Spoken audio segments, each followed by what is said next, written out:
Welcome back, guys. We're unboxing right now industrial grade automatic torque wrench set from Tolsen.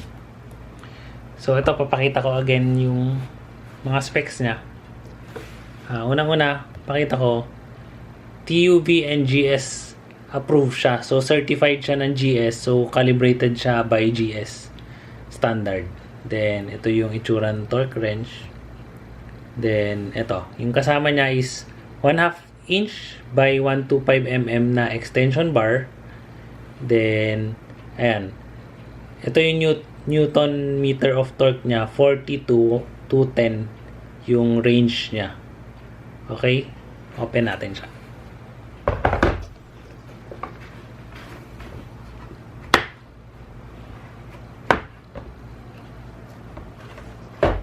So unang-una, makita nyo meron siyang manual kasama. Yan. So, explain niya sa yung manual. Okay. Then meron siyang kasama, makita nyo meron siyang kasamang extension bar. Ito yung extension bar niya. Makita nyo.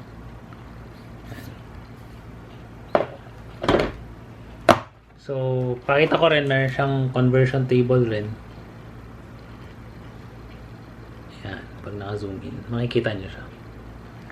Then, ito mismo yung torque wrench. Medyo mahaba siya. Yan.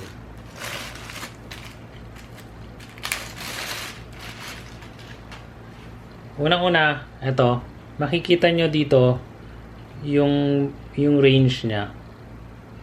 Antayin natin mag-zoom. Yan. Yan yung range niya. So, iniikot siya kung anong gusto nyong torque na range. So, ito yung fixing screw niya. Ito, naiikot rin to.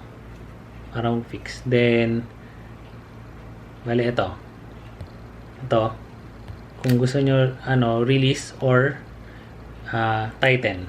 Then, ito yung sa screw niya. Pangtanggal ng ito. Pwede natin ikabit yung extension bar.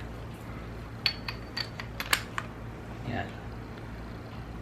So, ang material niya is chrome vanadium.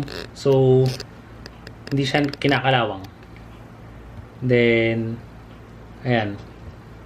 Makita nyo is okay siya for use for mga kung meron kayong gustong adjustin for torque, yung pwede nyong adjustin yung lakas ng torque. So, this is suitable. Usually, ginagamit siya sa mga automotive. Yan. So, kita nyo, 1/2 drive siya. So, any 1/2 drive, pasok siya dito. And industrial grade siya. So, matibay talaga siya. So, that's it, guys. This is the unboxing of automatic torque wrench set from Tolsen. Thank you for watching.